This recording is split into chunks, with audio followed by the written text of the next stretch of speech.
And Zoning Commission meeting for June 19th to order. Item number 2, roll call. Dees. Here. Triplett. Here. Hankins. Here. Vogel. Here. Bowersox. Here. Sires. Here. Hill. Here. Item 2, approval of the agenda. Make a motion to approve the agenda for June 9th, 2017 as written. Second.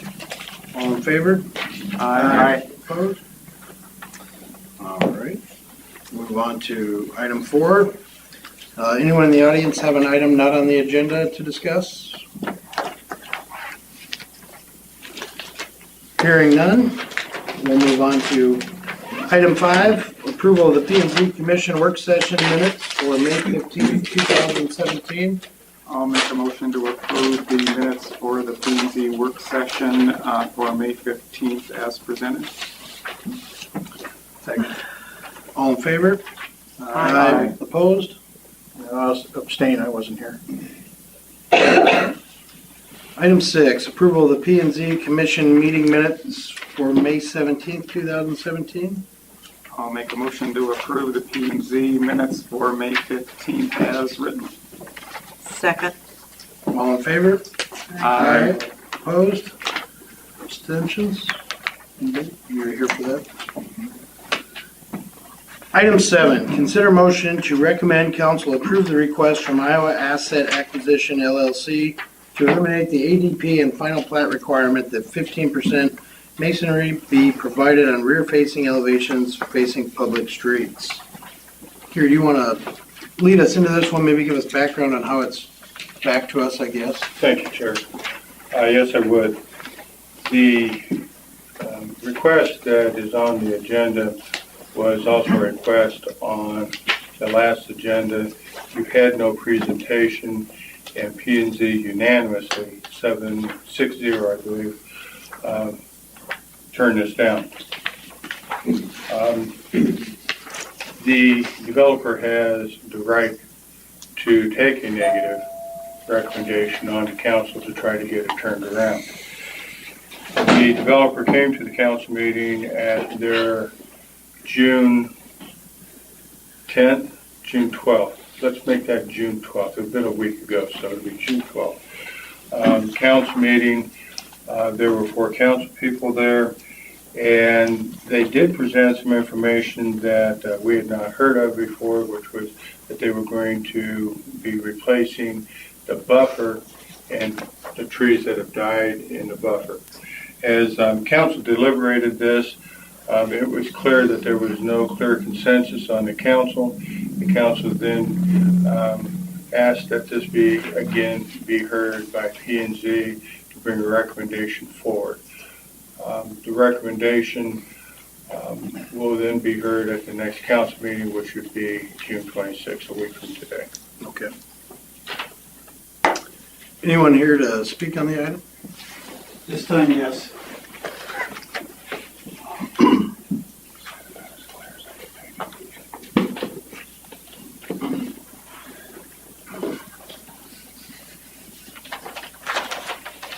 Well, first of all, I just want to start out with, I'm Bob Gibson with Civil Design Advantage, and thanks for letting us come before you at the second time around. With me is Jamie Myers of the ownership group. And we'd like to start by apologizing for our screw up last time. We both had the date wrong. We do a lot of P&Z council meetings, and we have the Wednesday down for a week or something. And we're shocked when I get an email from Gary the next morning. It's good. So here we are. I think at least it would have been more discussion. I would hope that the decision would have been different had he been here to make his presentation and talk about why we're doing it, what the reasons behind it, and the value of it. And I believe there was also perhaps a misunderstanding of exactly what we were asking for, and we would have been able to address it at that time, but we wouldn't like to do that now. So, first of all, we're not asking to reduce any aesthetic standard within the Wolf Creek Townhomes community or within Polk City itself. And in explaining this, I want to start with when this development was begun back in the early 2000s. It was planned, this is basically the plan of it, where you had bi-attached units around the pond, and then on the south and west perimeter, they were threeplex units, and then the remainder of those all around along Third Street and on the north were back-to-back townhomes, ranging from fourplexes to eightplexes. And the purpose of this specific requirement, the 15% masonry, was to address primarily the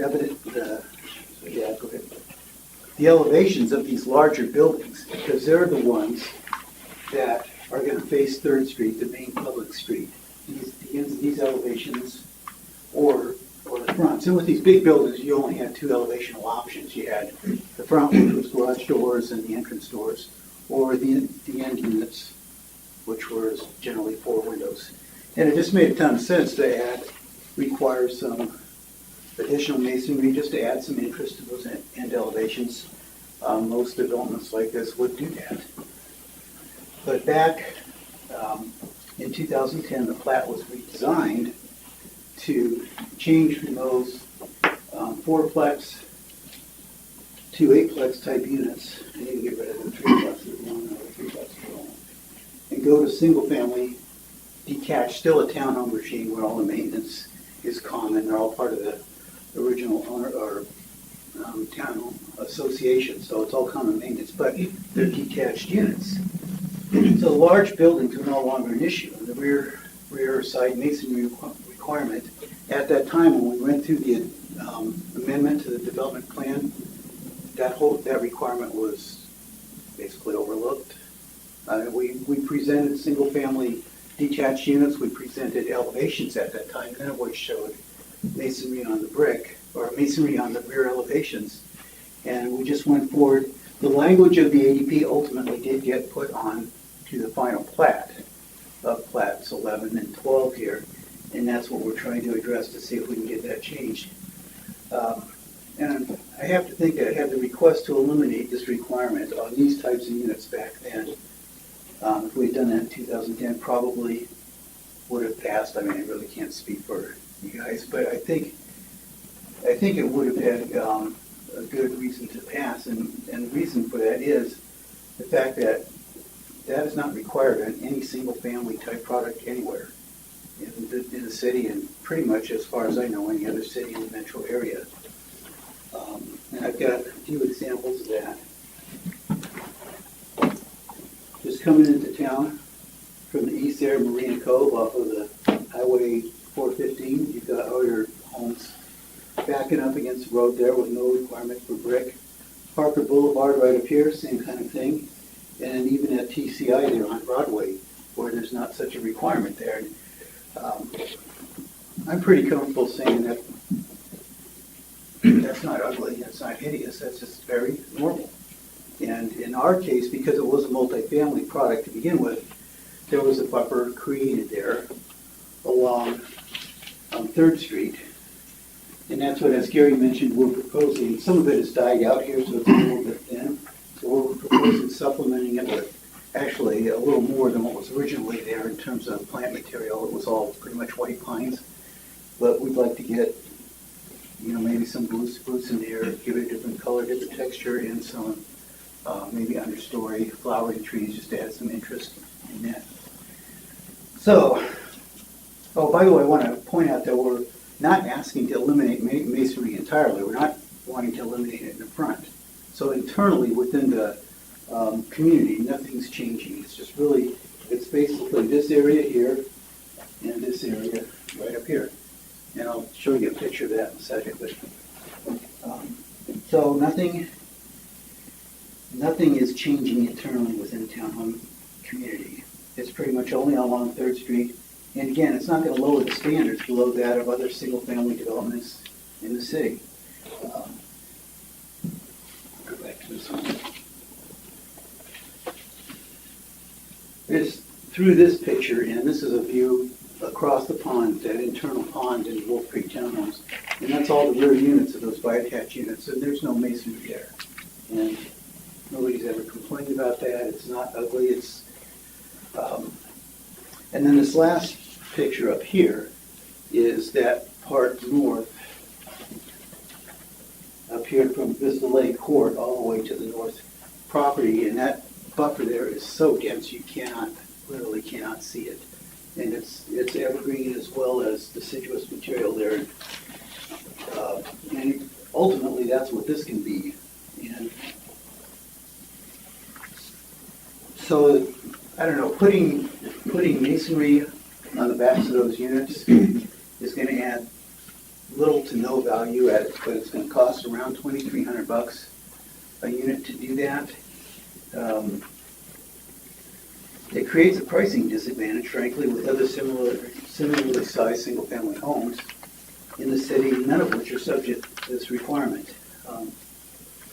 It made sense in the original plan. It no longer makes sense with this product type. And therefore, that's why we ask that you consider allowing that change in the EDP. Would you like to add anything to that? Just add to it.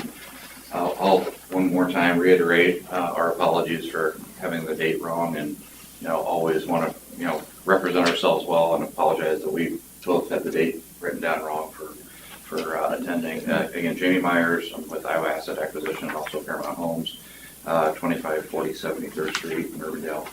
The only thing I would also add to that is it also, being able to put masonry on the back of the home also poses some construction challenges with how decks and patios work, and being able to put it around a deck, or so it makes it kind of an awkward scenario when in this particular case where this is a covered deck, it's covered, so from the road here being at an elevation that's at least 10 feet higher, maybe 8 feet, somewhere in that range, higher than this elevation of the finished floor elevation of this home, looking down, you more than likely aren't barely going to be able to see hardly any of it, and then it then poses, okay, you're putting it on one little piece of the back to be able to be seen, and being able to put masonry above a deck just poses some construction issues to be able to how you adhere it to the house and what it looks like up underneath there.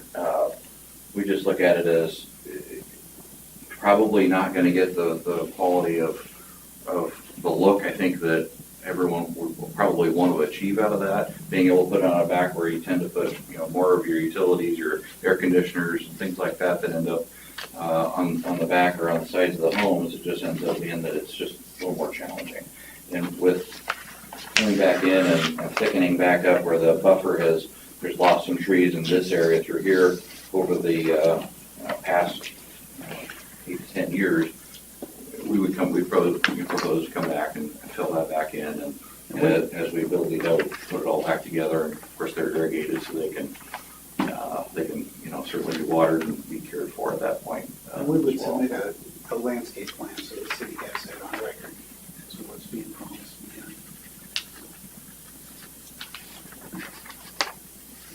That would certainly open up for questions or comments. Anybody in the, yes, Gary? Just one clarification. They showed Marina Cove, Parker Boulevard, and TCI West Broadway Street. For clarification, Marina Cove is not up against the public right-of-way. It is up against and adjacent to core property, but it's not up against any public highway. So that's, while they may want to use that as a good example, it is not a good example. However, Parker Boulevard would be. Anybody in the audience that has anything to state? Yes, name and address too, please. Michael Sparks, 908 West Trace Drive in Wolf Creek subdivision down there. I just speak for myself and a few of the homeowners that can't make it because we have an association meeting right now, so it's inconvenient for a lot. But my personal feel is I would like to see the roadside 3rd Street be a good-looking view, however it comes about. I like the idea of brick or something cosmetic look because it's the main entrance to our area in the city. I'd rather see the brick on that than on the front-facing street. Do it on the backside because that's where you come in and see the city and your entry into the park. To me, this has more value. I have concerns with the buffer zone because, in my view, they've stripped off all the topsoil. And those trees, that's why they're not growing now. If you did, you'd have to haul out topsoil and get that buffer zone built and sprinklers put in, which has a lot of cost, and then maintenance continuing on it. So it's my opinion, I'd like to see some kind of good facade on the street side for the entry to the city and into our area. And a good buffer zone if that's what they're gonna do. Thank you. Sprinklers up in there. There are not sprinklers along that frontage, where it's working along this portion. They work around the entrance ways, but not But as along you this. build in there- But as they build, they'll all be connected through. It's pretty green right now. Yes. I'm Sheila Mahan, and I also live out in Wolf Creek, 880 Wolf Creek Drive. And I guess I don't really have a preference as to whether it's masonry or the trees or whatever, but I agree very much with what he just said, and that is kind of to Jamie's point, that is typically where they put the utilities and air conditioners, and if you're driving along 3rd Street and see all of that in the back, that's not going to be very appealing. And there have been a couple of things in the neighborhood that kind of make it feel a little less than appealing lately anyway, so that really I think would be a very important thing for just passersby to be interested or not interested and kind of give the reputation of our neighborhood a lift. I would vote for something that definitely makes that backside more appealing from the street. Thank you. I would think screening of the mechanical units, which is really only going to be an AC unit, maybe an occasional transformer or a pedestal, which are pretty small. But to do that with shrubs is going to have a much greater impact on the overall look than forcing some brick on these back elevations. And your AC unit's gonna be at the rear of the house on these? In certain plans, they're at the rear, certain plans they're on the sides. I'd like to hear a little bit more about what you plan to do with the shrubs along that 3rd Street and the trees. What, Okay. Well, the light green here are the existing trees, those pine trees that are out there. And the darker green, what we're proposing would be spruce trees, which are denser than those pine trees. And if we use a color of blue spruce, then you get that color difference as well. And then mixing in the pink or purple or whatever that is, some flowering understory trees, just to have that spring color and the fall color of the leaves as well, rather than just a row of white pines. so it will be dense then? Yeah. With a lot of, Yeah. and did I hear you right, you will have sprinklers system there? As it gets built out, the sprinkler system, when this house gets built, that'll get its sprinkler system installed. They get the sprinkler installed as they get built. Because that would Get help connected. considerably in keeping them alive. And again, being that this elevation is so much higher that, you're gonna see more roof line than you are really the back of these homes because of what trees are here. And as you look at the angle or the perspective looking down, that looking through the trees, if anything, you're gonna see the tops of the rows and not so much the backs of the homes. Clarification, when you say sprinkler system, are you meaning for that home will be up? Because that's a berm, are you gonna put sprinklers in the berm or just in The the sprinkler yard? runs right along the back through all here and you have rotating heads that go 360. So it will be up into the, Yeah, they would be able to go all the way around and all water the entire area. And those are all owned by the association then? The water from that actually gets pumped out of the lake into the property. What's your budget for the landscaping that you're gonna add? How many dollars are you gonna add there? I don't have that off the top of my head, but it would probably end up, Let's see, $6,000-7,000.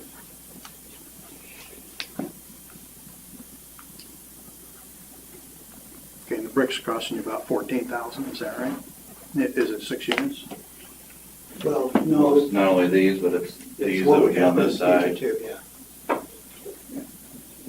How many units are on the other side? Well, that one, that's just an outlot at this point, so that has not been designed, but it's probably going to be another 6 units. So you're gonna spend additional landscaping over there No, too? no, you won't have to, because that buffer is that. And that is so dense that you cannot get through it at all. Is that on your property? Yeah, that's on this parcel. Yep.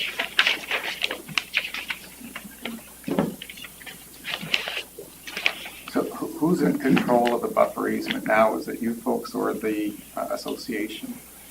It's part of the association, but we're also the deck owner as well. As we came to the deck barn again, basically any trees that have died hadn't been replaced in time, and they now need to be kind of put back. No, that was going to be my next question. Isn't replacing them a matter of course anyway? I mean, if it's part of the site plan that was presented and the tree dies, I mean, don't we have perpetual replacement on those? Supposed to. I think what we're proposing is, we don't have the original landscape plan, because that was done before CD got involved, but proposing doing something different rather than, as I mentioned, just the one species of a tree. And it's kind of hard to say how many we're replacing there. But you know, with the different species, you can get more variation in color. I think your question is more of a maintenance issue and what keeps the buffer in place in the future. Correct. Well, yeah, you know, how does it fall in disrepair now, and do we expect it to be maintained better in the future? And, you know, it's should have been maintained and hasn't been. The association, over time, you know, obviously went through a difficult period in the recession, and coming back out didn't have a lot of money itself, and as we've come back to start building in there, then that's typically when you put landscaping back in as you build the homes. Otherwise, there's no way to really water it as you go forward. So we put it together at that point in time. I guess that's probably not a great excuse, but it's my best excuse, and I'm just trying to say we're doing it as we go. So at what point then does the association take over control of all of that then? You have it now. As they build it, as it gets built out, they'll The get homes it are turned over. sold and then they become part of the association at that time. At the end, it all gets turned over at once. Yes, Kevin? I just wanted to understand what you were just saying. The lots that have had the problem with maintenance have not been under the responsibility of the association in our budget. They've not been sold yet, so that was really you guys as the owner of that land, right? Or am I misunderstanding? Technically, under a buffer requirement, it would probably be under the association. Kathleen, you maybe can help weigh in. But I would look at it as it's probably an association scenario, but we're going to pay for it anyway because we build and we'll put those trees in as we build and move through. Well, just the mowing of the empty lots has not been the association's responsibility. That has been on you guys. Ongoing mowing is always on open, but the buffer and the monument signs and all that is all part of the total association and how they're separated out. So just so I understand, I'm kind of here representing some of the rest of my neighbors because there is an HOA meeting that we haven't had for quite a while, and a lot of those people are there, so I kind of was asked to come and just listen. But I do have a question about that because just even the least expensive part of the maintenance has been on you guys to just do the mowing and that kind of thing, and that hasn't even been kept up. So No, that's not true at all. We mow very regularly. In fact, I get called every 3 weeks just making sure that. You know where I live right next to that empty lot. It's full of weeds and it looks horrible in the neighborhood. I have had to call to have it mowed. You can go look at it right now. Not here to argue, I just wanted to understand if that was our responsibility as an HOA, I'll take it back to them and I'll say, let's get it mowed because it's ours, but that hasn't been my It understanding. is not. The maintenance of mowing those empty lots is on the developer, and we are to mow them, and we mow them about every 3 weeks. And if it rains more, it grows faster. If it rains less, then it doesn't grow as quickly. But we have a gentleman by the name of Wayne Fowler that comes out every 3 weeks to mow. And I can show, I guess, the bills that he's done that. Any other questions from anyone up here? I do have a question. You said you were some issues about putting decks on and stuff with the bricks. Now, you've got that covered area there. Is that the only thing that's going to be the deck, or are you going to wrap something around the building, or how in the back, or what? No, these areas, they might look like they're small, but that's like, I think that's 16 feet by. Okay, so that is the deck. Yeah. So that deck is up underneath the roof line, actually. The roof line comes down All right. and comes all the way across there. Well, the 15% can go anywhere. It doesn't have to go where the deck is, correct? Right, you could stack it up on the small So side. the argument of the deck is mute. You don't have to put it there. You put it someplace else where it shows. Well, that's what I'm saying, is even you put it here, I guess I'd argue aesthetics, that just putting a bunch of stone on the back of one flat surface is not what I would consider quality or aesthetically pleasing, because you could take it up and just have a bunch of stone just on one area. And I guess I feel like the screening is gonna be a much more valued asset to the homeowner and to the community than putting some stone on one facade. Just for clarification, does it have to be stone? It could be stucco, it can be other, right? Or, It's masonry. okay, Or stone or. so And all the stucco, other ones have stone on them. I mean, they have stone on the front. I would assume you kind of stick to a consistent nature. Yes, This is a point of clarification. The one, to make sure we're all understanding the thing, there's whatever, 5 units that have the rear facing third, but there's also one that has the side of the unit, that lot 40. I want to make sure if we're talking about the side there as well. And the amended development plan for that north area includes 4 rear yards and again 1 side yard. So I want to understand whether we're including those 2 side yards or if it's just the ones with the rear, if that makes sense. So I'm not sure if they're asking to waive the brick on the side of 40. clarifying the You can't request. even see the side of this house, and it's got, very thick buffer right here that you can't see through where the monument sign is. Yeah, I'm not saying it weren't, I just wanted to make sure it was We are clear. wanting to put side. Okay.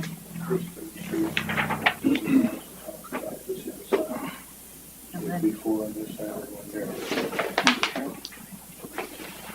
Street, side, rear, on their side. That one too. Just like the two full concept plan. So if I put it right now, goes on both sides. You've got rears here. You'd have 4 rears and 1 side here.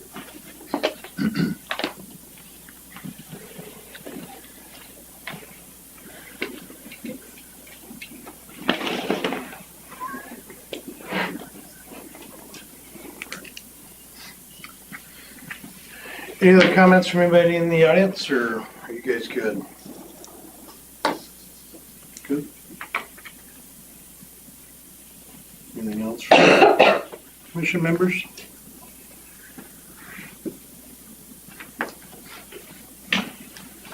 Yeah, I guess just overall, something that makes this a little unique from my perspective is, this was agreed to early on. Now we have a lot of homeowners already in the development. And so it's more difficult to make a change now than further back. However, it is still doable. But something that still rests on me, I guess, is that this is a gateway to our community. We showed the picture of the Marina Cove entrance, and Gary's right that we do have a section of core property that does run along there between the road right of way and the core property. But I do squirm a little bit every time I drive along there and look down. I'm not necessarily pleased with the look, and on this particular buffer, which is required to be filled in anyway, regardless as far as what we do, I'm a little concerned that future maintenance will be better than past maintenance. That's always a difficult thing to get our arms around. My gut feel is I'm going to be shocked if this commission votes unanimously one way or the other. I think there's plenty of room for people to go different ways. This one thing I guess I could also just say is that when we came here before you in 2010 and presented the plan with the single-family villa homes and showed you all of the elevations, those were at the time approved.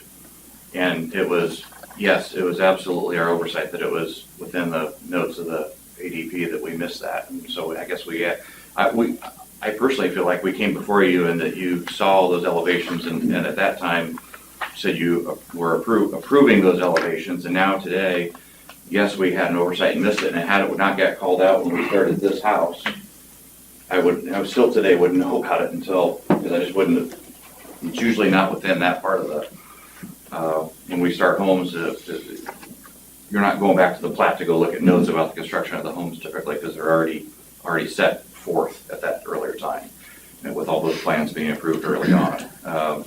So, yes, are we asking for it when it's a more difficult time, but it's also a point where we're also asking, we're gonna put this back as we are supposed to, yes, and we'll put it back as we can build through those homes and also have them irrigated so we know they can be cared for. But we, I guess, respectfully ask that, that disadvantage we have to building homes here compared to somewhere else. I don't know that I would personally say that I feel like just some stone on the back of a home necessarily creates a quality look. We can certainly add landscaping and take that up and create more value within the homes themselves. And certainly I can tell you that that same dollar spent internally within the home would create a higher appraised value for the home buyer than stone on the back of it. And I would add to that too. I think that landscape would have far more of an impact on the entrance into Polk City coming from the north there than some tacked on masonry would.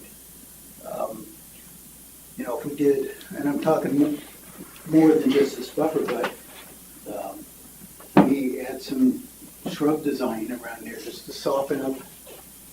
First of all, to screen some of the AC units, but to soften up some of those other elevations. I think that greenery and that softness and that organic nature is going to me, as a landscape architect maybe, but it's going to look better and have more of an impact than just, if you take an elevation like this and you brought a brick just up here and then it just dies at the end of that wall, to me that looks tacked on.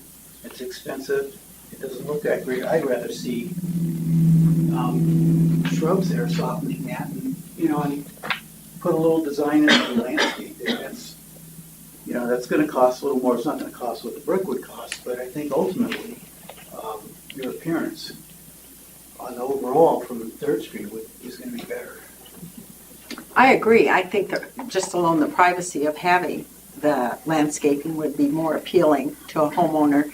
But I think a lot of this is, if this would have been kept up to begin with, this probably wouldn't have come up anyway, because we wouldn't have been able to see the backs of the homes as we drove by.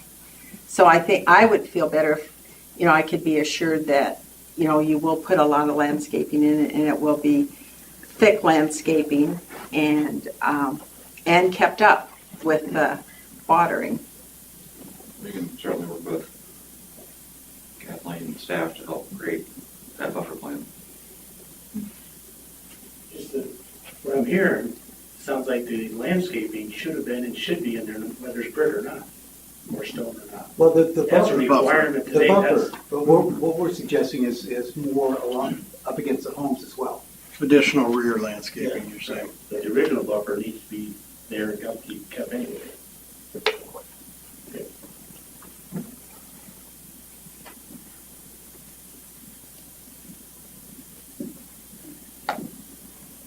Any other questions or comments? Yeah, I'm not sure that brick really has any great deal of value to the homes. And I'm not sure that just having that little strip of brick is going to make a lot of difference in appearance coming in, because it's going to be a backyard, whether that brick is there or not.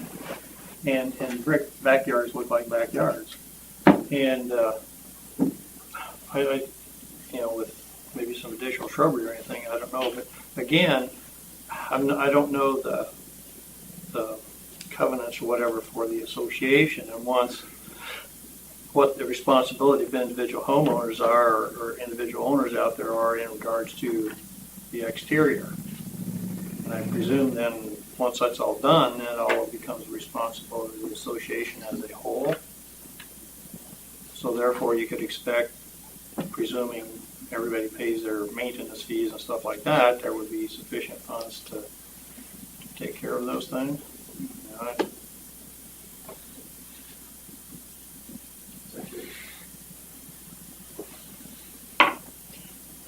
Yes, sir. Mr. Chair, I see that you have a kind of a yes or a no in front of you, but there may be another area that might help and I'm trying to just build consensus here, if you will, but that would be to have Jamie Myers come back with a landscape plan on this buffer. That alleviates, well, that's not what we thought about because maybe Dennis is thinking this way, James is thinking this way. Come back with, okay, here's a plan that we're going to do. Here's who's responsible for it. In the 10 years, it's me. In the 20 years, it's the association or whatever the situation is. You can take a look at what they're going to be planning and know if it meets the desire that this group wants. Just throwing that out as a third alternative.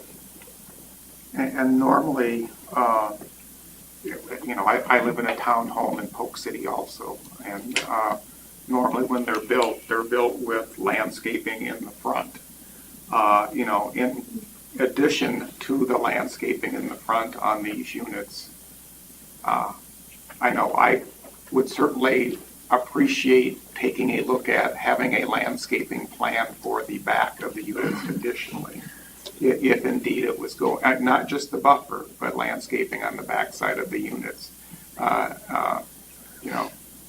in addition to the buffer landscaping. And and that would certainly get me to take a second look at it. Are there any others that have rear yard landscaping out there? Is it possible you put them in yourself, or it doesn't happen? There is not any rear landscaping unless owners have taken it upon themselves and also gotten the approval from the association to do so. Okay. And normally you need to maintain that yourself if you do it yourself. Yes, sir. Are there at this time, excuse me if I might ask a question, Ron Anderson, Council Liaison, Planning and Zoning Commission. Is there a requirement now on landscaping for anything anywhere? Yes, there is. In the PUD, it states how many plants are supposed to have per number of lots. And that's actually part of the same ordinance that we're discussing that says that there's a 15% brick on the front. There are, well, I could go, there's a landscaping plan. But there isn't any rear yard landscape, I don't see there. Supposed to do in the first place. These are kind of, there's like one tree in this area that would be maybe a rear yard. If I can speak, I actually work with State Bill on, we actually turn in not only the landscape plans to them as they review every plan, but also even the species and the actual size of plant and everything that they require so that there's a certain amount of bushes and shrubs and trees per every lot according to the landscape plan. So they actually verify everything all the way down to the species and the size caliper of tree and or size gallon size for the shrubs that go in. And as part of this ordinance, is there anything that says, that's an ordinance, correct? Yes, it's a PUD. As part of this ordinance, is there anything that says if you plant these trees and they die, that they have to be replaced? I don't remember it that well, but that's the intent. Yeah, but I don't think there's any way that can be enforced. I could be wrong. I think you can with the site plan. I mean, when you have a site plan that shows it. The original, but said 10 years down the road, somebody lives in that townhome, the trees all die in front, is it their responsibility then to replant them, or is it the? Association. Which is fees coming out Because of the their plantings pocket are to actually on the replenish it. homeowners association's property. The homeowners themselves really only own the postage stamp lot where their house sits. So pretty much all of the front yards and the rear yards and everything is owned by the association. Every piece of green grass out there, every bush, every tree is owned by the association. Going back to the very original plat, the multi-unit buildings that were to be there, they had actually fronts facing the street. Is that correct? That is And some correct. sides. We had both. And Sides. sides, fronts and both. sides. So that, to me, that's a different situation than what we got here. This one had the garage and front door as did this, but this one was an end unit, so they just got that. Yeah, so that does make a little difference to me too as well. Gary, I appreciate, Gary,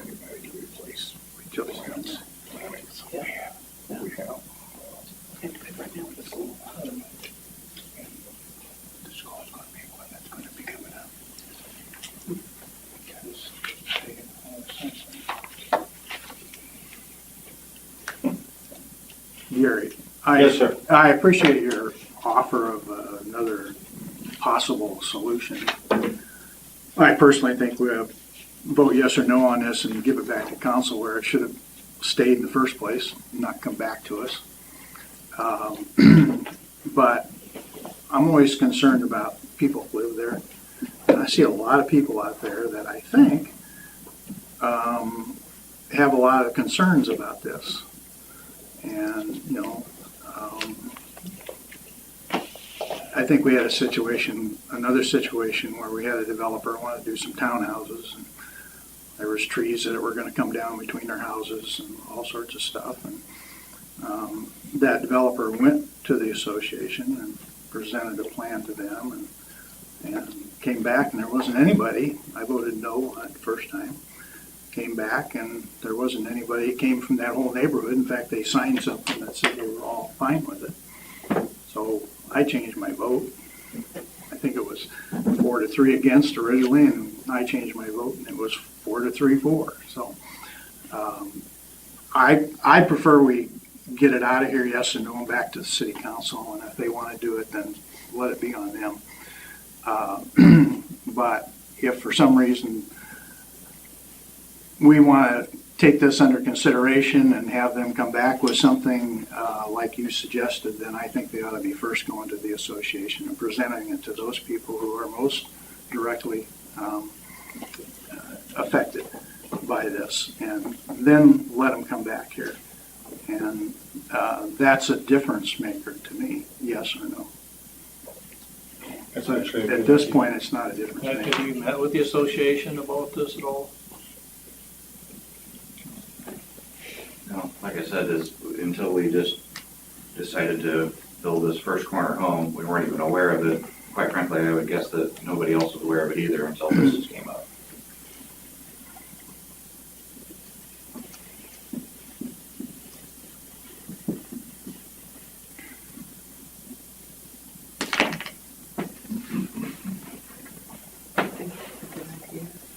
It's a- And I guess I also have one more thing, is that I would argue that the impact to the folks that live within the community, and I'm not trying to throw anybody under the bus, the impact is the person buying the house, not the person internally that lives within around the pond itself. And I'm not trying to say that, I don't want a front door that looks attractive. I just believe that landscaping is a much more appealing value proposition to the entire community than stone on the back of a house, and stone doesn't constitute quality. Yeah, but after it's all done, it's the association that's gonna have that back area. And it might be nice to just visit with them about it and see how they would feel, and see if something could be, you know, come up with that everybody would be happy with. Certainly do that. And I guess I'd also address the concern about there's a meeting tonight. When we miss this meeting due to having the date written down wrong, that was, 2 weeks ago? And then we went to council because that was our only way to kind of be able to try to figure out how to move forward at all. And then they pushed us back and pushed us onto this date. It is inopportune for the residents, but it wasn't done intentionally. It was done because of being pushed back to this date, and it was the next date that we were able to be in front of you. So it was not done with any sort of malice or ill will of any sort. It was just a process that we were given. Understood that. So.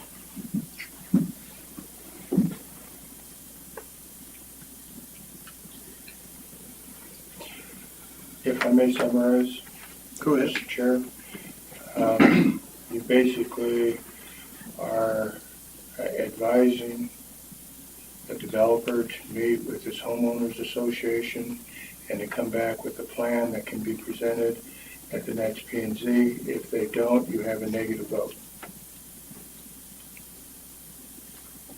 Or you're going on record with the vote. At this time, you're not on a record. Right. You're waiting for him to come back with. I think there's value in that process to start with those guys. I I'm think totally that fine with that. goes a long ways in our eyes, I believe. I think the way it's kind of looked at is the brick. While I may agree with you, some of it's not the complete answer. It's an option that dresses it up somewhat. We do take a lot of input from citizens that talk about the gateways of the community. The comp plan deals a lot with some of that. Different projects, we get an awful lot of comments after the fact, so we try and look out for that. Yeah, I don't know if I agree it's the total answer either, but the landscaping is an option. I think there's kind of a bad taste in everybody's mouth with the condition that it's in currently. And then what happens to that landscaping when you turn it over? Is the association open to that with, added costs every year for what they have to maintain? I guess those are kind of where I'm at and what I'm looking for, so. It'd be nice in the meantime if you'd go do the replacement that should have been done. And it would help to even look at that.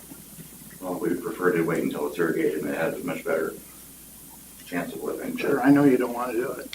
It's okay. And it's not that I'm I just don't telling want you to do it, I it want would it to help. live. I'm just telling you it would help.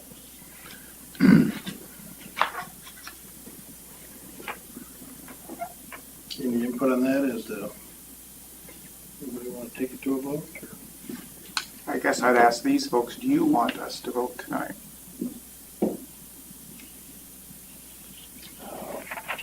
At this point, I guess I'm happy to go back and sit with the association and talk with them about it, as long as you're willing to hear us again. See it for a third time.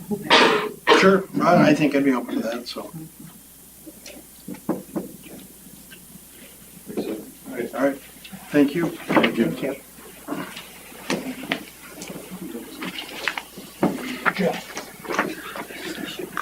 Item number 8, preliminary discussion of Whitetail Ridge concept plan. Somebody, do you want to lead this thing, Gary, or? Gerald Rugfall is the developer, and he's got a concept for what's called Whitetail Ridge. Whitetail Ridge is to the north side of Hug Drive, and this is the newly annexed land that we probably started working on about 10 months ago. They're working to try to get water line and sewer line in, and one of the first things that they need to know is if their concept is going to be okayed by the P&Z. This isn't the planning process, this is just what the preliminary would look like if they were ready to proceed with that today. A lot of it has to do with where the sewer is going to go and where the water is going to go. So with that, Jared. Thanks, Gary. We've had a lot of fun in the last 10 months. Yeah, we have had a lot of fun in the last 10 months. Again, I'm Jared Ruckel. Current address is 9162 Northeast 94th Avenue in Bondurant.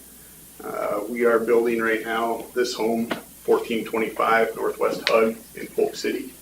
And so that's kind of part of this whole plan to bring water up to the north side of Hug Drive. And so really looking at the overall schedule, what we're trying to do is get things set up so we can have water and sewer construction start about July 15th. We're still pushing towards that date. It's going to be tight, but we've already submitted the design for water and sewer and not to try and bypass planning and zoning. So that was kind of Gary's suggestion, is to come here today and show what the phase 1 plan for Whitetail Ridge, which is essentially these lots. There's 12 lots total along the north and south side of Hug Drive. There's currently sewer service here just to the top of the road off the golf course. And then the water is actually coming in from the bottom of the golf course about a full mile. So it comes up to Hug Drive east of here, almost a half a mile, and then comes along here. So again, that's part of the reason, is the overall size of that project, to try and get that kicked off so that everything comes together at once. We're planning to submit this preliminary plat on Friday. So I wanted to try and get this in front of you first to try and get some preliminary feedback, see what your thoughts are. So, One other thing I mentioned, with the water and the sanitary sewer, they are including service lines too, so that is another reason to kind of get some input there. So. and we've kind of talked that through. We're pretty firm on, or solid with what we think the concept should look like, but obviously if there were changes coming out of the preliminary plat, they're going to start at the golf course and come up, so there would be time to address those and make the changes if required. But just kind of in general, the comprehensive plan shows the north-south street, that one, and then the east-west through street as collectors. So those are an 80-foot wide right-of-ways with 31-foot back-to-back paving. The east-west street is also a parkway, so we're gonna have to kind of work out how what we're gonna look at in terms of trees and how that parkway is gonna function. And then I guess and access also. Right, Yeah. right, yeah. If you look at it there, like as an example, some of the streets may only have driveways off of the opposite street, or the lesser street, I guess, lesser order street, rather than on the parkway. Yeah, it's like there's 3 examples of that, so it'd be these 2 here and this one. And they're all larger lots, so I don't think it'll look or throw things off too much with that, just because. Well, and that's what I'm not sure that you have an understanding of, is that the east-west street goes to Interstate 35. And so that'll have a connection to Interstate 35. That'll be the primary way to get from I-35 to Big Creek State Park. That'll be the primary way to get from Interstate 35 or loop around the north side of Polk City to get to the northwest portion of the city or to go out of town. And so the unnamed East-West Drive is a major collector parkway, I guess I would call it. Hug Drive is a local street. It is our lowest level of street. And so my concern with this was the T intersection there. To me, our major collector parkway should be the through street, and the local street should tee into it. And when we were talking, and when you were just talking about the access points, where I think you were getting it wrong was we do not want the access points on the east-west drive. Having it on Hug Drive would be better than having it on the east-west drive. That's where we do not want access points. And so we do have some lots on that currently that only show their ability to have an access point to that east-west drive. There's 2 of them on the south side, kind of where it's curving. Right, you're talking up here. The second Triangle piece. It would be these two. Those 2. This lot, for example, could come off of this street, this one here, and there. So it'd be this lot and this lot would have no option but to connect to that. Correct. If I'm understanding. Yeah, and so we have an example in our city now, Parker Boulevard, where it ends up being a parkway with no access points, but then it hooked into an existing street, and so we have the final 2 blocks of it where all of the driveways come in. And what I don't want to see happen here is something similar to that, where we have a road from the interstate to Big Creek as a primary through street, and there's no direct driveways coming in until we get to this final section, and then it was planned a little earlier, and then we end up with residents who are disappointed that their driveways that they can't get their mail, is what we have going on a lot at a park without risking their lives, is what happens up on Parker Boulevard now. But I guess those are my concerns, is the 2 lots that don't have access other than to that east-west road, and that the east-west road is not the primary route. To me, Hug Drive should be teed into that, and that road should curve up to go into the park. And I'm just I want to make sure I understand what the land looks like now as well. It's my understanding it's just 2 parcels, the old farmstead, and then the rest of it with the new house is all in one big outlot. Outlot each. There's actually 3 parcels. There's Outlot H, there's Sally Jensen's farm here, this 5 acres, and then this is all one. Okay, yeah, so the north portion is all one big chunk. And maybe one thing to know, part of the reason that we've set this east-west road up to come in and tee here is there's actually a strip of land here that is not part of this, that is not owned by myself. We tried to get that as part of the annexation, to get it in. The property owners did not want to entertain that idea at that time. I kind of remember that when we looked at those lots on the. So I think this was kind of what we came up with for just a compromise, and the thought process was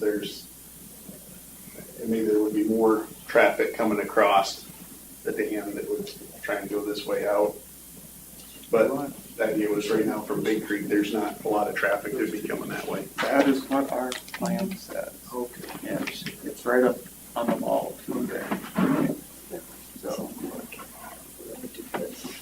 This is the one that goes to the interstate here, right? so we're talking about the parcel here, and the interstate's here, so it comes up and we'll access there. Okay, gotcha. And, I mean, as I look at having that T intersection will only create confusion for people trying, confusion and a safety hazard and everything else. You need to have your primary corridor going between the 2 points you're trying to connect.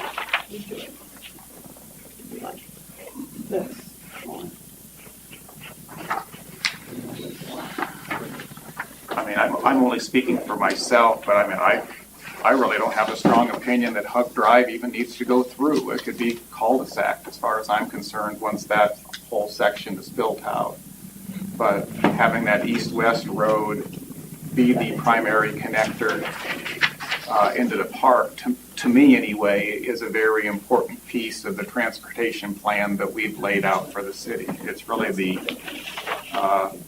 So based on that, I think this is shown actually more up here. It shows going right through where the house is built, and it shows essentially going right through there. And I expressed this concern when I saw that foundation go in at one of these meetings, and that we knew then that road was likely going to need to go south a little bit because of where that foundation was put in on that large parcel of land. But it still doesn't alter the transportation vision for the city to have an I-35 to Big Creek Park connection.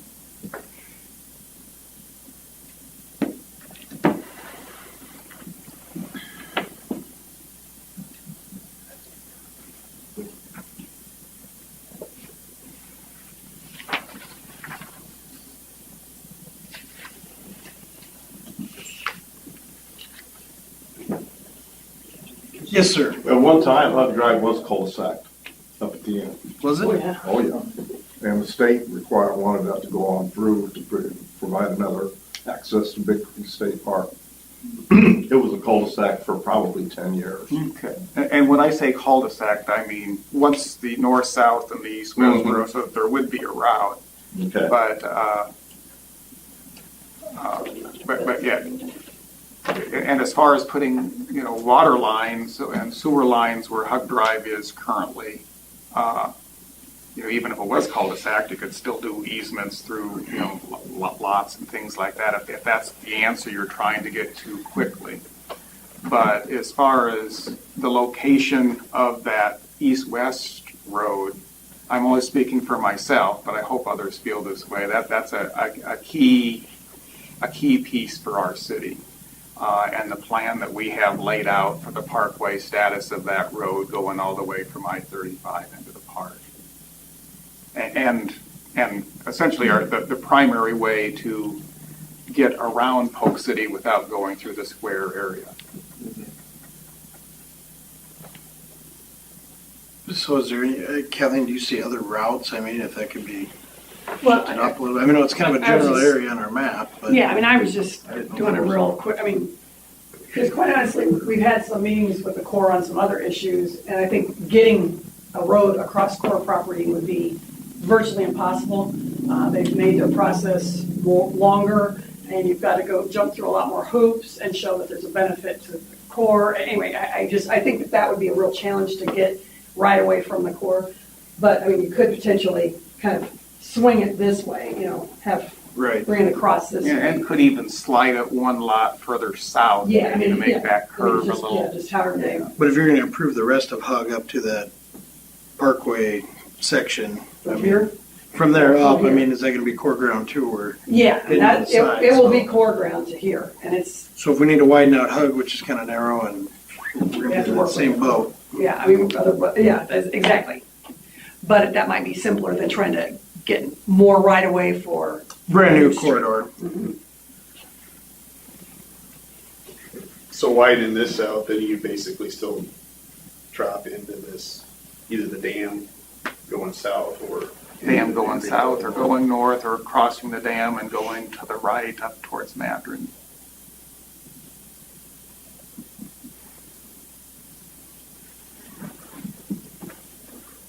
So is that gonna be DNR property further north there? Or is the There's core- a mixture, because the state of Iowa does own certain pieces, and I apologize, I can't remember which, but they own some, and, yeah, I mean, DNR, the state and DNR owns quite a bit of it, I think most of it.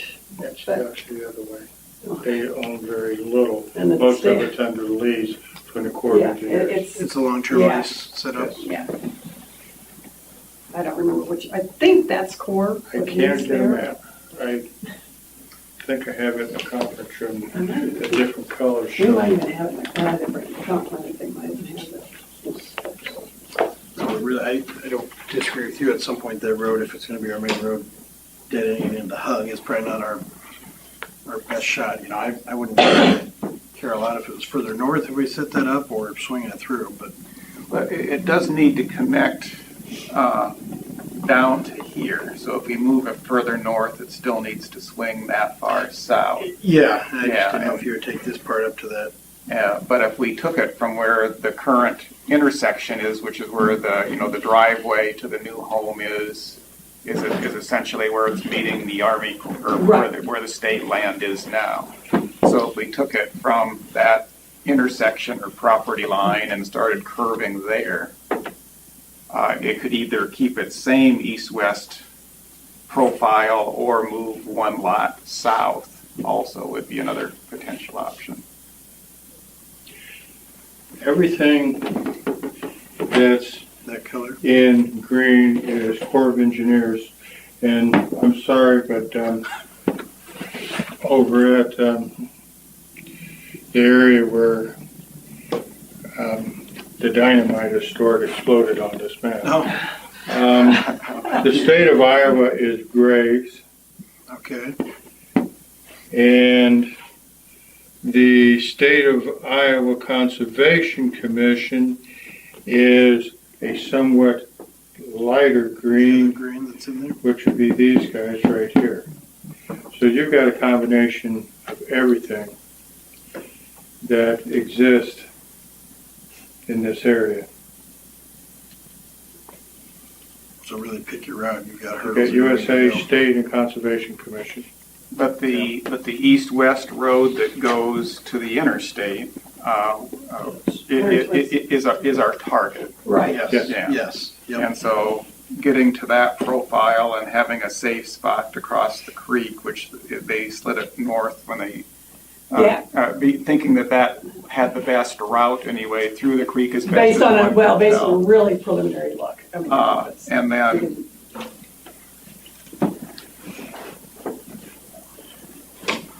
I mean, the one thing with kind of starting on Hug there and then swinging it, at least you're not having to have another connection across virgin ground. Yeah, Which may be, the city doesn't own that ground, it may not even be considered feasible on the state or.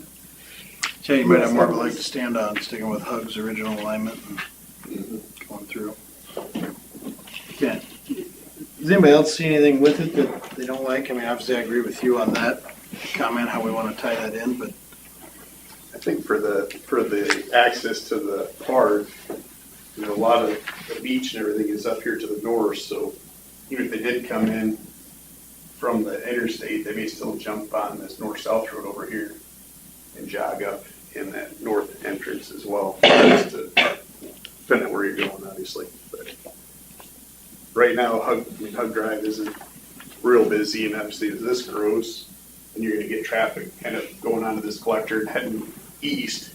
But I guess I don't know if there's gonna be a ton of traffic, wanting to drive through here to get like to Urbandale, or, it's kind of, At least kind of a splitting it's point. our feeling that as we grow, we need a way to bypass the city square. Yep. And the comprehensive plan shows that as the route. Yep. So we go across the dam, down on Parker, and then across the Mile Long Bridge. Correct. Or across the dam and to the west at that point. Northwest up Yeah. there. Yeah, Madrid.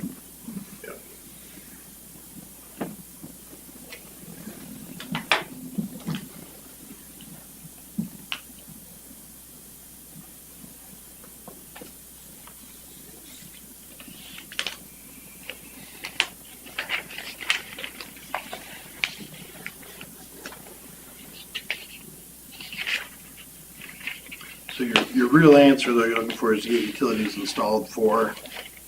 Basically, we're working through the utility design right now, which probably the main change there would be depending on how this road comes in. If it's still this general area, it's not going to be a major change for us. Yeah.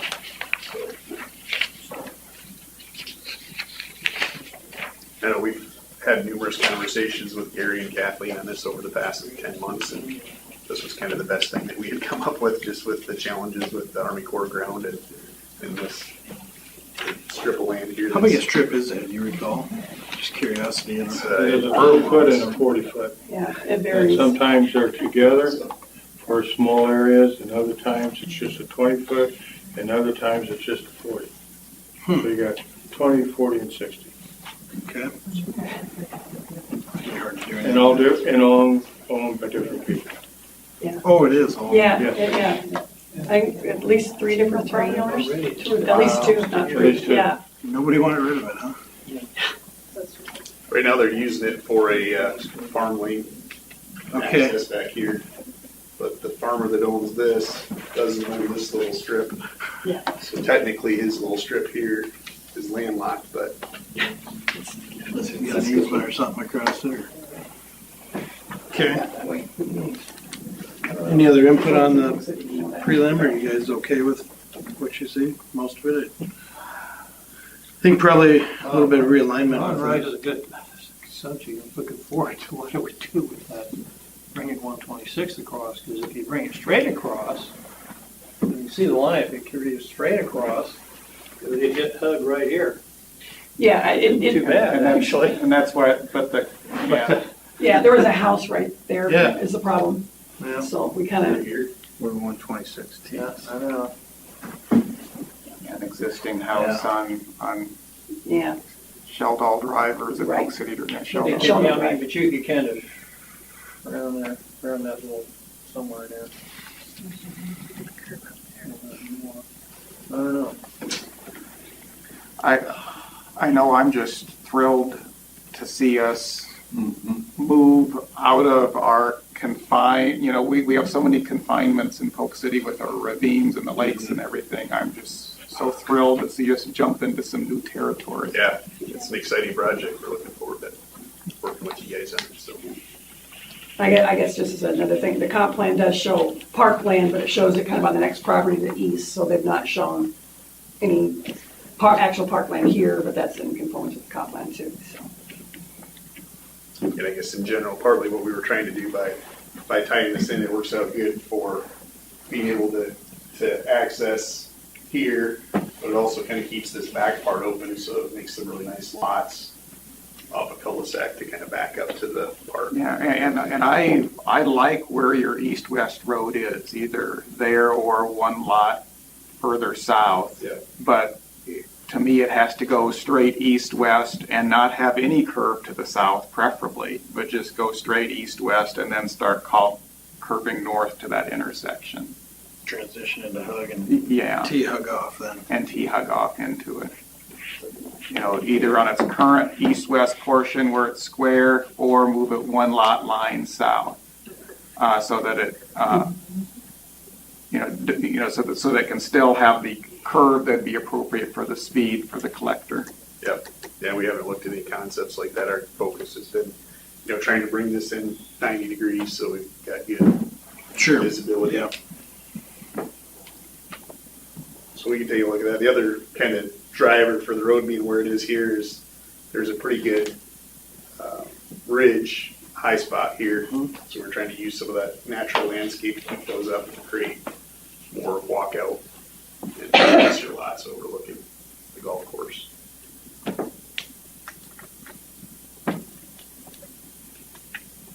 Yeah, I think it looks good otherwise, other than trying to swing that into hugs, so. Good. Well, we'll try and get some concepts put together for that, and I think our goal is to try and get a preliminary plat for this phase one, just these lots along Hug, in for Friday. So, or I guess it's was it Wednesday, Thursday? Typically deadline's on a Friday, but. Friday. I was thinking it was Friday Yeah. this week. And since we've seen this one, I mean, if you need a little bit more time there to kind of touch some stuff up, we can work with you on that. Okay. Does this cover all of that track that was brought into the city? Is there? Yeah. Covers all of that? Yeah, well, with the exception of Sally Jensen's house. Right. Which Yeah, was sure. brought in What as I mean, well. it covers that, okay. It encompasses that whole, okay. Yeah, this area- encompasses everything we brought in last year, and then on top of that, we've added this lot H, which was originally brought in by Knapp with the golf course. There's your ravine stuff you're talking about. Yep. There's definitely a ravine there. Okay, Any other questions? should be good, I think, so, thank you. Thank you for having us. Thank you. Look forward to it, so. Item 9, discuss tree preservation replacement ordinance. Yeah, I can get started. Yeah, actually, I'm going to introduce Lauren Dietz. She's a planning intern with Snyder and Associates. Now I'm full-time planner, that's right, sorry. I did know that.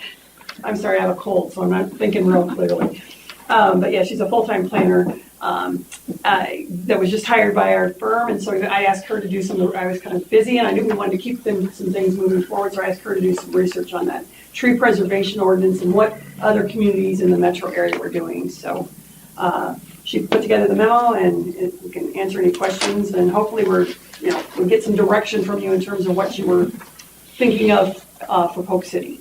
The last thing she had done was she indicated Polk City on there. I'm sure you're all pretty familiar with what Polk City does and doesn't have in there. The tree type and size requirements, she'd indicated that Polk City does require. It doesn't really have specific size requirements or type, and you might be more specific on that. For whatever is planted within buffers, it has to be an approved type of tree by the tree board. That's really the only requirement, as opposed to some of these other cities that have caliber size, height requirements, number requirements.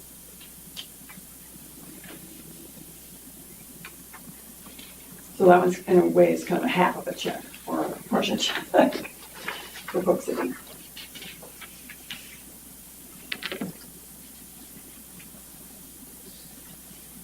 Lauren, do you want to just kind of run down just a real quick synopsis of what you found? Sure. So I kind of built these topics based off of what I was finding within the ordinances for these other metro suburbs. The first one, preservation and credits. There are some jurisdictions that require or encourage preservation of trees that are on an existing property. Some of them request that you try to work that tree into the site plan before you consider removing it. Removing it is a last resort. And as a incentive for keeping those trees, one tree can count as 2 to 3 trees against your requirement, so you get a credit back for that. because you have that older growth tree already on the property. Minimum open space, it's kind of all over the board on here. Clive, West Des Moines, and Johnston have the most robust, I'll call them, ordinances regarding trees. But minimum open space is just a percentage of your lot that has to remain open. Some of them only require for commercial lots, some of them require residential. Perpetual maintenance is either required by ordinance, either on the homeowner or the homeowners association. And if there's no homeowners association, I think it's Johnston that requires a binding covenant. Tree type and size requirements, aside from Polk City, these are all, for the most part, requiring overstory, understory, evergreen, or caliber and height size. Required for permit approval, either for permits or subdivisions. Some of these require that. And then replacement, if you were to take down an old growth tree that's over, say, 6 inches in caliber, you're required in turn to plant 3 trees of a certain size to replace it.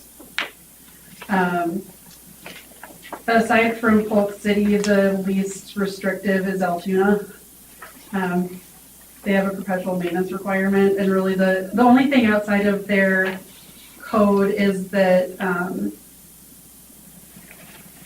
if a residential landowner installs 2 trees, they qualify for tax abatement, but that's the only way that they qualify for tax abatement. Johnston has some interesting things about heritage trees that I don't entirely understand. Their code is really confusing when it comes to that, as opposed to what's a protected tree and what's a heritage tree.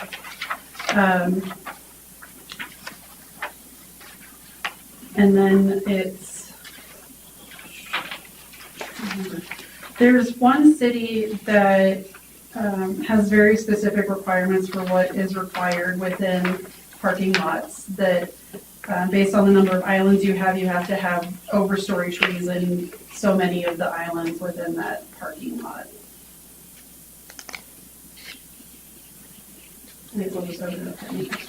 And that's kind of a little bit, I mean, Polk City has trees required, it says, their parking lot. Polk City has 2 different kinds of tree, well, actually 3 different kinds of tree requirements. One is the buffer that we haven't really talked about here. The other is the open space trees. That's a certain, based on the square footage of required open space. So that'd be typically 15% of the lot. Then there's a calculation that says that how many trees you need to put in there. And if somebody has more open space than that, it doesn't increase their tree requirement. So it's based on the requirement for open space. And then the other is the parking lot trees. And that is, again, it's a calculation based on the size of your parking lot, but there's nothing in there that says those parking lot trees need to be in islands in the parking lot. So typically they just kind of go around the perimeter of the property as well. And so far, we haven't had a bad example of that because we haven't had a big box store or anything go in that has a huge parking lot. Right. Yeah. So I mean, yeah. Well, yeah. The churches is getting pretty borderline, but yeah.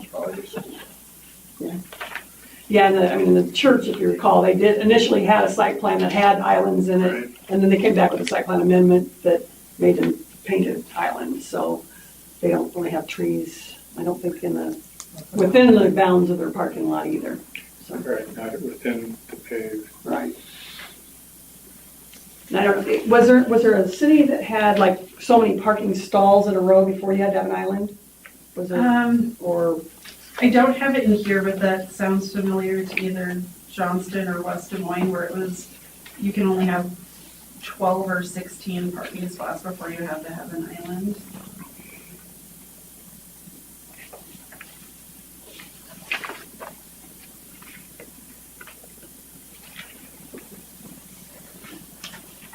The other thing that a lot of these properties for these cities have, when it comes to maintaining trees that are already on the property, when it comes to the site plan, you actually have to delineate the drip line of the tree and protect that tree from the development. So instead of just having it on the site plan saying we're going to keep this, you actually have to protect that tree, and if it's damaged or removed in violation of the site plan, there are either fines or some kind of remediation that you have to go through to make amends for it.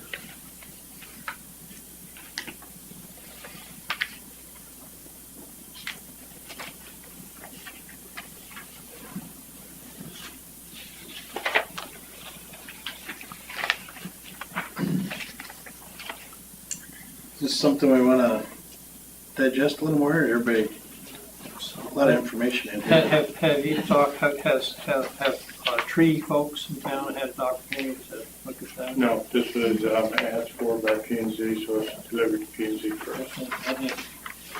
Thank you for doing all this work on this. This really is pretty helpful, and I think I'd like to have our tree folks look at it and get some feedback from them too. 'Cause, I guess for me, I think we need to do something, but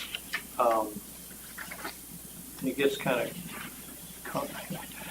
the devil is in the detail there, yeah. And how do you, well, just for example, in my case, I've got 4 huge oak trees in my front yard that are like 2 feet in diameter. Well, okay, so if one of those goes down, we have to remove one from disease or something. And I got to put back, one of these was like 3 or 4 trees. Yeah. Well, I don't know if there's enough room out there to do that. So those are the kind of issues that we kind of need to think through. Yeah, I'm sorry, I don't have it marked specifically which ones they were. There are 2 or 3 cities that if your replacement requirements don't fit on your property, they allow you to plant up to maybe 50% of that on public property, as determined by the city. We like this. I do like the idea of on these large parking lots to have some sort of the trees or shrubs or some kind of islands out there to make them more attractive, a little more. Yeah, and I know it increases the frustrations for snow removal, but Yeah. still, it's I think it's something that is good for the community to have that. Gary, how do we go back and enforce all this stuff? I'm sorry. How do we go back and enforce all this? I mean, But it'd be, I lost that 3-foot diameter oak, came up by its roots. It was 60 feet tall in this last storm we had a couple, month ago. it gets difficult. Yeah, I mean, mine's private property. It isn't go through a site plan process or anything where it's probably not a big deal, but I mean, And you probably can't even tell it's gone. On your, Now. on your lot with as many trees. oh yeah, no. Yeah.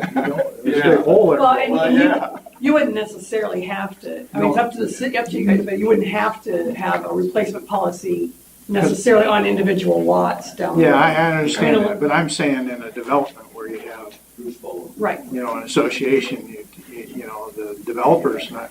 Well, the buffer Once the developer's done with something, that guy's gone, Right. and you never see him again,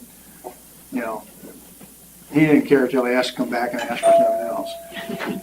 And it's true. Yeah. I've been doing it for 50 years. Yeah. So I don't know how you go back and enforce some of this stuff when we lose stuff anyway. It's good to have upfront policies to at least start with, but you don't have the staff go around. Right. How are you going to do it anyway? What we're dealing with right now with ash trees, green ash.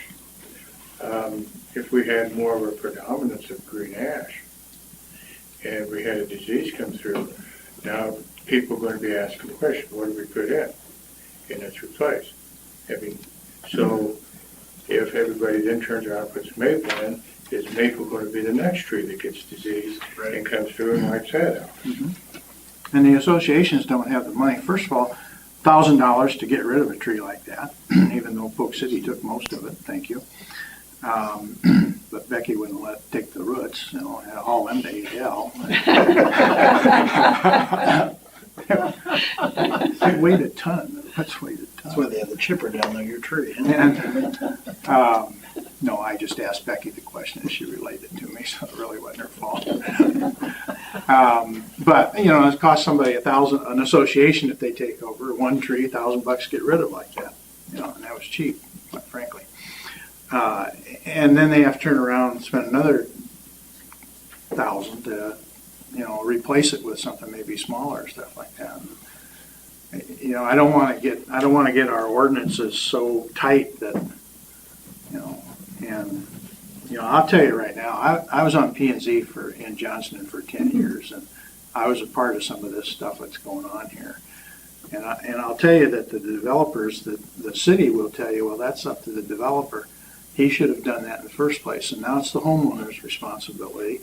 And the only way the homeowners can do anything is go back and try and sue the developer. And that's, you know, by the time you're done spending all that. So, you know, I think we have to have some real strong policies when the developments go in. And it's nice to have some replacement type things, but I think we really need to be logical about what's capable. Yeah. Right. Well, and sometimes the replacement policies can pertain more to, okay, when you're going to develop this piece of ground, and when you develop it, you're going to take out this many trees. How many trees should you put back because you're, you know, so that you're not clearing the site without putting anything in. So it could be more of an initial replacement. Initial thing, yeah. Right. Yeah, and I think that's where we ought to kind of concentrate on what initially is there, and I mean, maybe just kind of realize that, you know, if we lose stuff, it might be not practical. And we could have a tornado go through, you know, like, you know, a tornado hit Hyperion a few years ago, and it wiped out a lot of stuff, you know. There's no way they could replace all that. And you get into the idea of, you know, people like to personalize their own private property the way they want. So, I mean, you gotta balance all that. Did you have a comment? I agree with what Doug was saying, and I don't think the driving force here was whether somebody's apple tree falls down and they have to put up another apple tree. I think the driving force here was developers coming in, bulldozing down whole timbers. Right. I know that's what the citizens of Polk City were most concerned with, and that's what they approached me about. They didn't approach me about whether somebody cut down a maple tree in their backyard. They were more concerned with developers coming in and bulldozing down whole timbers. Right. Yeah, I think that's for us to dig through here and decide what's important. Yeah, and like Doug, I've been doing this for a long time, and I don't know how many of them come and sat down here and said, oh, we're going to save all the trees we can. And at the end, they don't save any of them. Well, it couldn't because this was going here or that was going there. I think what we need is an ordinance that says you make your development go around. If you got a 100-year-old tree there, you work around that 100-year-old tree. You just don't go down and bulldoze it down. That was my thoughts anyway, and I think that's what I heard from the people of Polk City. And if not all of them, a very high percentage of them. Yeah. And for the ones you do take down, there's some sort of replacement of those. And Yeah. what I liked in some of these ordinances was not just that you've identified that you're going to save it, but what you do to protect it during the construction phase. Not only fencing around it, but also if your utility work is going to be getting close to it within that fencing, handling your utility work so that it will have less of an impact. We had one instance where and I think you probably would remember this, where somebody, they parked their bulldozer underneath the tree and wound up killing the tree just because of the steam and everything that was, and the heat and the impact to the tree. So they didn't dig anything up around it, but just because of where they parked. And I think I mentioned in the last meeting when I was here when a lot of TCI went in, and I mean we had no city ordinance, the city didn't, but they were very serious about wanting to save those old growth oak trees because that is what was going to make their golf course special. And they had a big orange fence, around the drip line on every tree that they wanted to save. And did that, so that all of the grading work, nothing could be touched in there, no dirt added, no dirt removed, and everything had to stay outside of that. And they had a real high success rate on those living through that experience. And I think that's what we're going to need to have in the ordinance is something like that to make sure that the trees that they say that they're going to save are saved, and we don't run to a similar experience to what we saw west of Parker with some of the trees that we thought were going to get saved but weren't because of how the grading was handled around them. So that was nice to see that some of the legwork has been done as far as some of that language. What surprised me the most out of what was prepared was when you look at city ordinances, it seems like you many times see consistent themes that cities are trying to fulfill. And these were just all different. Everybody had their own way to look at it. You know, the good news is maybe we can pick and choose a little bit out of each, but how do we get there is going to be a bit more difficult. So can we do that for next time, maybe get the input from tree board, or if there's somebody else we should pass it around to, get their input? We'll send it out tomorrow to the tree board, we'll do it, send it out electronic, and have them try to get any comments that they have in here to us by the Monday before P&Z, so July 10th. I would like them here. I was going to say, if anybody wants to attend that. We do not want to do this in a vacuum. Okay, and I will also put the invitation. Easier probably for us anyway. So. Yeah. So, and then we can all review those in a little more in depth and have our highlights picked out. So, any other comments on that? Nothing? Item 10, council liaison report. About the only thing I have to report, the last council meeting where the Wolf Creek Townhome things came up, council was pretty equally divided. In fact, there was only 4 of us here, so it was pretty equally divided. And I don't know if this stuff will change. I said from the dais that I thought sending it back to you guys was a mistake because I didn't think that was going to change anything they said didn't sound to me like it was going to change anybody's opinion, but thank you for taking that on and looking at it again, and we'll look at it again. Yes, you will.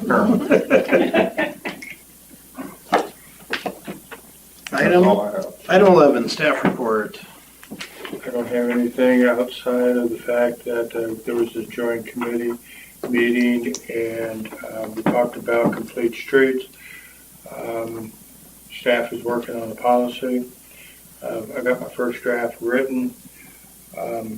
Also, if a lot of you will remember, if you take certain parts of our new comp plan that was passed about a year ago, we're hitting a lot of these same points. So none of this should be too much foreign. We just have to put a policy together that kind of ties this stuff together. So we saw tonight a tree boulevard or treeway, if you will, was one of the things that's talked about. That was part of the comp plan, referred to in our future land use plan. I thought it was an official meeting. Nothing? Good or bad? On down the line? All right. Item 13, adjourn. Second? Aye. All in favor, aye? Aye. Opposed? Goodbye. Good job.